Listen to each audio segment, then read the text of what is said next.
From Rabobank, this is a Rabo Research Food and Agribusiness podcast.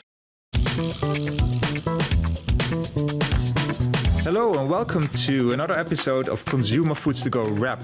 This time covering the month of February. I'm recording this episode on the 23rd of February and it will be launched in early March. We're, as always, wrapping up the month of before, so the month of February in this case, and we highlight the new item, the news items, and the most interesting research from Rabo Research. So as always, we have Maria. Hello, Maria. Hi. Hey, and Tom joining us. Hi, Tom. Hey, Cyrille. Discussing what happened in the beautiful world of food in the month of February. And oh boy, a lot has happened because we're recording this on the 23rd, which was the Monday after all the announcement around the tariffs again. Guys, it's been interesting, especially Tom, the US perspective. What's going on? Do we know? Yeah. It changes every day by day, almost minute by minute at this stage, but we went from the Supreme Court striking down the tariffs to Trump announcing a 10%, and now it's 15%. There's a timeline associated with the two new tariff regulations. But I guess at the end of the day, maybe you want to go into it in more detail, but at the end of the day, I don't know if it's going to have a dramatic impact on the consumer or our products in the short term. But what it does do is certainly undermines any investment decisions or delays any investment decisions. I wouldn't want to spend big money in this market, building a new facility or establishing a new trade route or something when you don't know what tomorrow's going to bring. And that's, I think, exactly the point for European companies trying to establish a presence, especially private label in the US, which we discussed many times here on the podcast. Yeah, those companies might be sort of scratching their head and perhaps, step back for a while because 150 days is this tariff or less or perhaps more? Who knows? And that's the thing. So, Let's not discuss because tomorrow it might be different. It'll be different. Yeah. So let's talk about, and this is the second section of the podcast, which we call the menu, which are items that we found interesting to share with you, dear listener and dear viewer, on what happened in the month of February. And Maria, let me start with you. What stood out for you in the month? Well, there were a few themes coming back with different shapes and hats, and one of them, and probably will be the same for the rest of the year, is health. But I'm not going to talk about health in general now. I'm going to talk about advertising on health. Mm-hmm. Because at the beginning of the year was the new rules in the UK restricting advertising for children of unhealthy food, so to put it like that, were implemented. They were a bit lighter than originally expected because then now it's allowed to advertise the brand, provided there's no unhealthy product being showed, but they are in place since the beginning of the year. Then came the Netherlands, where the food and drinks manufacturers have agreed on more restricted rules on marketing of unhealthy food, let's call it like that for simplicity, for children. It's self-regulation and it will only be applied in 1 year time, but it's pretty much more of the same, trying to restrict any advertising for under 13 and trying to limit it for 13 pluses. And then also in February, beginning of the year, we have France. And in France, a bill that is called for a sugar-free generation was unanimously adopted by the Social Affairs Committee of the National Assembly. Now, for those that are not aware, to have anything whatsoever unanimously approved in France or adopted or agreed upon is a unique situation. It never happens. And of course, there will be amendments and whatever it is, but basically this law goes in the same line as the others. It will only be applied as from beginning of 28, so they give time to the companies to adjust. But this one not only focuses on low sugar, but also is pointing at ultra-processed food. Aha. Using the NOVA definition. So they want a clear definition, they want to have restrictions, and they are even talking about the front of package information about that. So this is again another line of health-related batch of restrictions or considerations that food companies have to take into consideration. It's about marketing and advertising and all that. And it seems to be just not a one-off, but gradually being exploding and going from one country to the next. So something to bear in mind that has gained momentum in February. In Europe and of course in the US, Europe. Tom, there's been perhaps not necessarily a regulatory agenda regarding health, but to a certain extent, the removal of some ingredients driven by RFK Jr. So CAGNY happened, which is a big event for food companies, beverage companies in the consumer space. Did they talk about this topic, health? It was certainly present at this year's CAGNY. Just in terms of what you can see it in the performance, in the discussion of where they're going to focus, attention and growth is on those cleaner label type of products. I mean, if you look through the portfolios of what did well and what didn't, it's clear that any sort of legacy packaged products that kind of considered higher processed, need a lot of renovation or innovation. That's and what that typically means is cleaning out the ingredient list and trying to make it less processed. So yeah, it was present. Good. And what else? Because the food sector is under pressure. I think I was trying to find the right word, but it is under pressure. And when you look at share prices of some of these businesses, haven't been performing that well. So what is the messaging coming out of food businesses, beverages businesses, especially in the US? Yeah, I mean, if last year was, a year of kind of optimism at CAGNY, this year I would describe as a year of realism. So it's kind of, things aren't as great, but there's a mixed bag of performance and results that we've seen. But key, in terms of the key insights I saw as far as companies focus on the consumer, that the awareness of the financial strain, the trading down that's going on. Americans are very, very frugal these days. And I've said it before in the podcast, just the discrepancy of income levels and how consumers are trading is having impact. So that value focused sort of premise for so many companies remains very, very important. The dietary shifts, which, we just discussed as far as Europe goes, it remains a focus here. Protein, of course, in cleaner labels.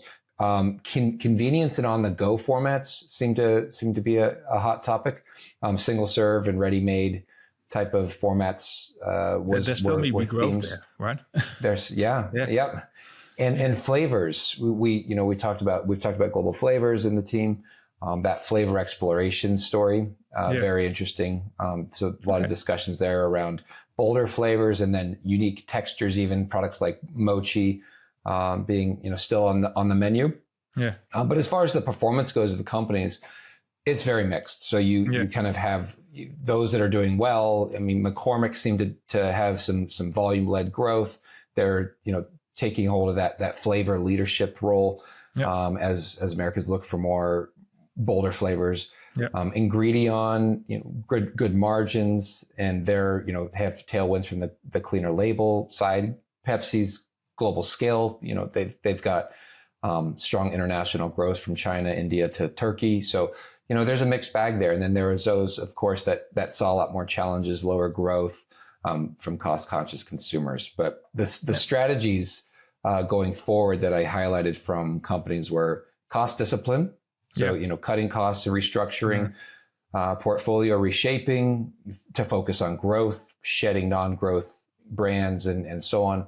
AI was present in terms of across the entire value chain. Things like reducing, time to market for your R&D process, and then innovation, of course. So McCormick leveraging AI in their innovation for power flavored predictions and personalization and things like that. So, there's exciting stuff. It just wasn't the, optimism and exuberance we saw last year. It was definitely a lot more realism. How are we going to make it through this market where consumers are trading very carefully and value focused? And I think that innovation and efficiency story, and clean labels are key things that I saw out of it. Yeah. But it is the corporate playbook, really. There's nothing really exciting and novel. It's just, but it shows the state of the industry. But what I found really interesting in the month of, it was January, February, is the announcement. Well, it wasn't necessarily an announcement, but when I think the Wall Street Journal reported that PepsiCo might be lowering the prices on some of the products by up to 15%. That for a branded company may not be part of the general playbook to lower your prices on branded products, which is, I think, a really interesting development, perhaps fitting into your first comment about the affordability of food really for consumers.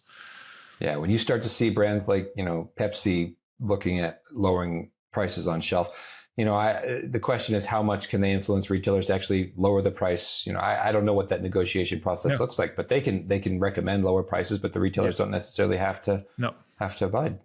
Yes, but part of what we're seeing, of course, is corporate strategy, and that is the main point for me. What happened in the last few weeks is the announcement by Kraft Heinz and the new Kraft Heinz CEO that the company is not going to split.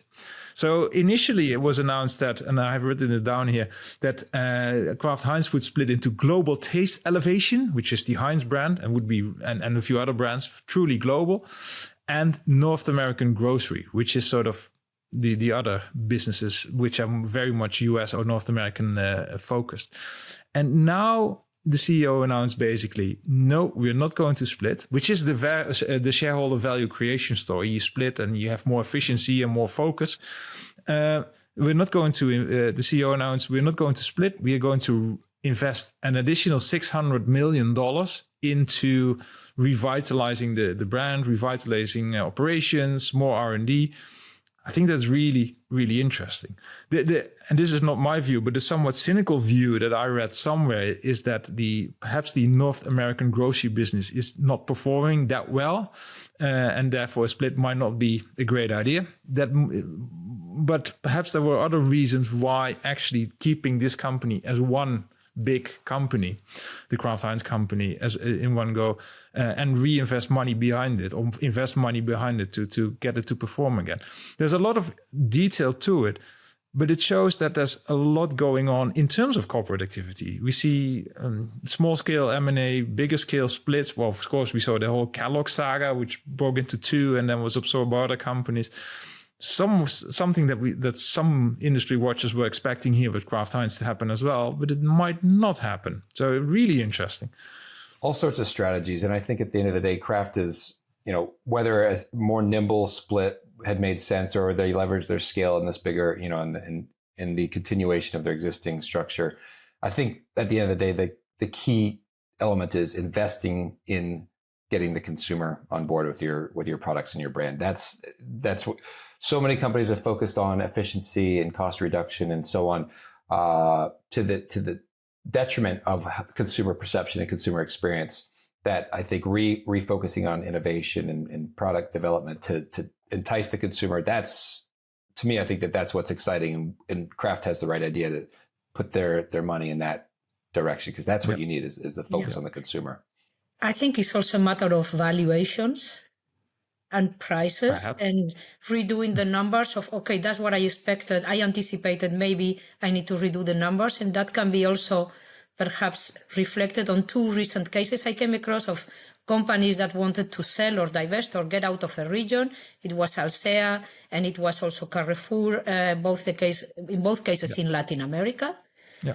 And they have just backpedaled and say, no, we are not doing it. And the main reason is that the value that they could get from the divestiture was not what they were expecting. Yeah. So at the end, it's a matter of prices, it's a matter of value. How much is it worth for you? How much is it worth together? How much is it worth apart? And how can I do to optimize value? And in some cases, it can be selling. In other cases, if it's not the case, we are seeing it also in Alsea and we are seeing in Kraft, is investing and just reinvigorating that business. Yeah. And I think we are seeing a bit of that. Also in the case of Costa Coffee was the same. Yes. Initial estimates have proven not to be the realistic ones or the ones that the market is going to allow. Now the environment has changed. And of course, the three of us, we love the consumer sector. We love consumer foods. We love beverages. apart from eating and drinking, just understanding what's going on and supporting the businesses there. But the reality is that growth is low, competition is fierce, and therefore, with low growth, margin pressures, what valuations can you expect basically in that type of environment? Going off piece a bit, and Tom, I talked about it to you about this before, but I'm because I found it so interesting. I spent the last week or so on the train back and forth to the office listening to the Acquired podcast on Coca-Cola. So Acquired is another podcast channel. To shout out to the competitor here. Well, they're not a competitor. They're way better than we are. Sorry to say so, but they are. It's a 4-hour podcast on the history of Coca-Cola. And it is really interesting listen. The first three hours and a bit, because it talks about, when Coca-Cola was started, even what the reason why the bottle is shaped as it is, how they, almost were in trouble against PepsiCo, and how they actually won the failure and the success in one go of New Coke, which is also many decades ago. It's a great story. And this podcast basically ends in the 90s, because what they basically say, it's unexciting after that.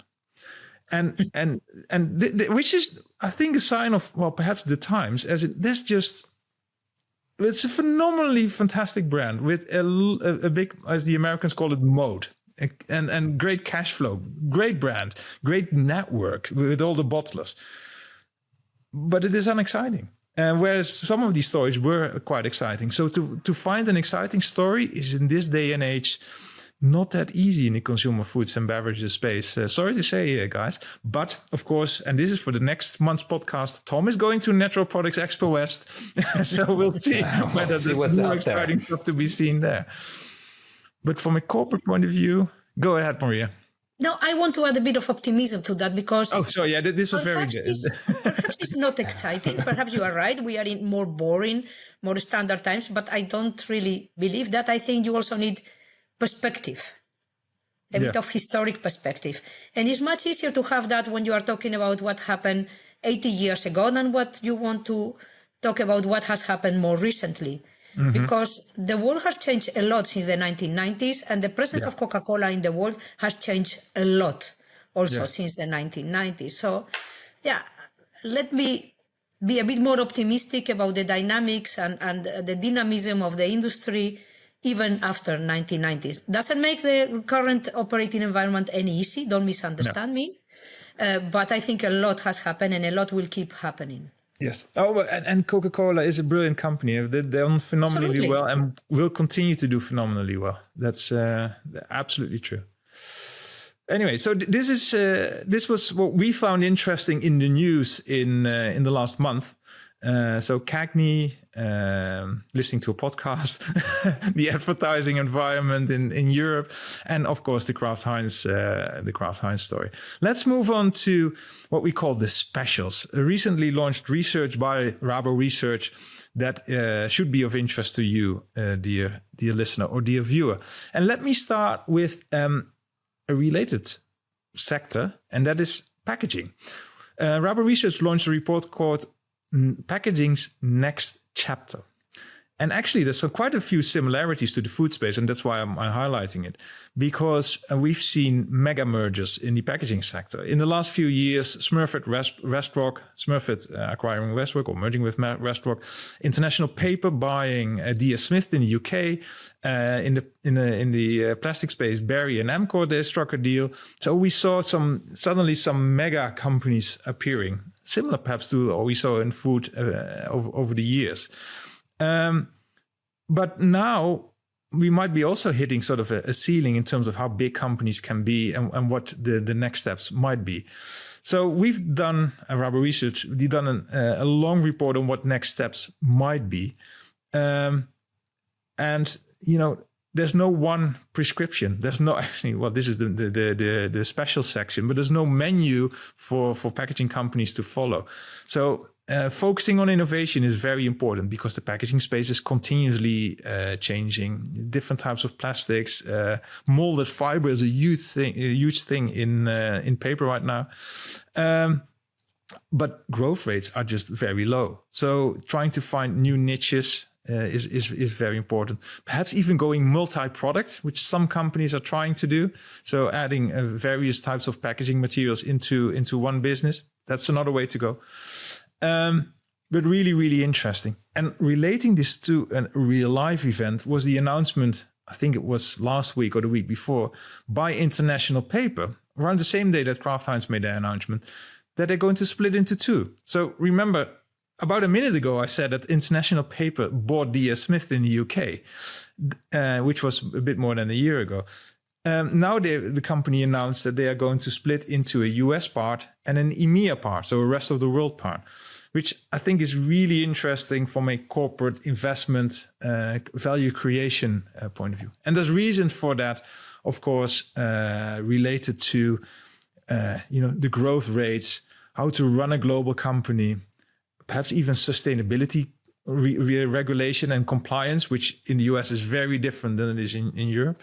So there could be many reasons to decide on that. Anyway, so going back to the piece of research, very happy to send it to you. Packaging next chapter beyond the mega mergers, because we do believe that we might not see too many of them, but there will be other areas of growth in the next few years. So please feel free to reach out to me or to Tom or to Maria, and we'll send it to you. One interesting piece of research to highlight. Maria, do you have another one? Yeah, and it's funny because I didn't know what Tom was going to say just before, but actually a lot of what Tom said is reflected on what I'm going to talk about. It's an article written by our colleague, Julia, after her visit to ISM. ISM is probably the largest international fair on snacks and sweets. Yes, confectionery, so, yes. I was very curious on what she would be reporting, also because with all these headwinds for sugar and so on, what was going on in there? How are the companies positioning themselves, and what kind of products are they bringing forward to overcome this situation? And actually, there was a new dedicated functional sweets area. So sweets are moving from being a treat for a kid to being something for mostly adults and better for us. So there were sweets, and in particularly gummies that are let me see that I don't forget an important thing. Improve energy levels, stress relief, better sleep with melatonin on that, probiotics, prebiotics. The new supplement. Yeah, beauty enhancing concepts such as collagen. So, yeah, it's something for everybody to have within your sweets. Also bars, of course, fortified bars, etc. That is perhaps more easy to understand and more in line with what we have seen. And that means that the companies are also working very hard on reformulation. So health is leading innovation as added product, but also as mitigating sugar and too much salt, etc., etc. Yeah. So these two themes I found very interesting. And then also I was curious to see, okay, what is really growing or having a bit more, perhaps less headwinds than sugar. And there were two things that were fun. One is texture and structure that you also mentioned, Tom. Yeah. So trying to differentiate by having different textures and, crunchy things that have melting things inside, you name it, this kind of innovative products that will draw the attention and the curiosity of the consumer. And the same thing applied to innovation in terms of flavors, with Julia specifically pointing at bolder flavors. So a lot of things that the corporates were saying in CAGNY were actually visible in ISM. And it shows that even sectors and segments that may not be in the best position with the current drivers can do very well if they are creative and innovative. Yeah. Now it ticks a lot of boxes, what you just said around, GLP-1 use, general health / nutrition. I don't know exactly how to phrase it. Well-being is more on the agenda of the consumer than it was a few years back.